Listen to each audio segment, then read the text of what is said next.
thinking about welcoming a pet into your rented home?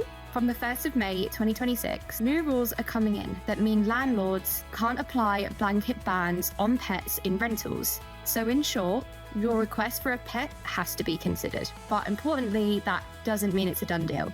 If you'd like your pet to live with you, you'll need to ask your landlord in writing. Within this, you should include details like what type of animal it is and any useful details like the size. Once your request is in, your landlord has 28 days to reply in writing. They're also allowed to come back to you if they have any questions or need more information. For example, if you requested a dog, they might ask you how big it is or if it's house trained. If they do, they'll then have the time left from the original 28 days. Or an extra 7 days after you respond, whichever gives them longer overall to make their final decision.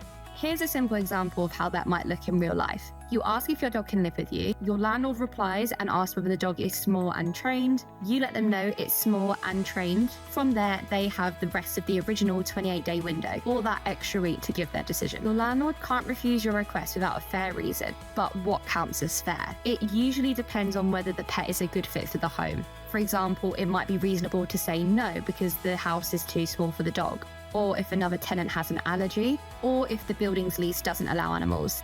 But things like not liking pets or having a bad experience with past tenants' pets wouldn't be considered fair reasons under the rules. If you don't get a response within 28 days, you're allowed to apply to the court, and the court can step in if they believe your landlord hasn't met their obligations. If you do get a yes to a pet, that permission can't be taken back later. Having the pet your landlord agreed to won't count as breaking your tenancy agreement. Just bear in mind, if you ever want a second pet, you'll have to go through the same simple request process. For many renters, a pet makes a house feel like home. With these clearer steps, you can approach the conversation confidently and hopefully find a way to make space for that furry friend you love.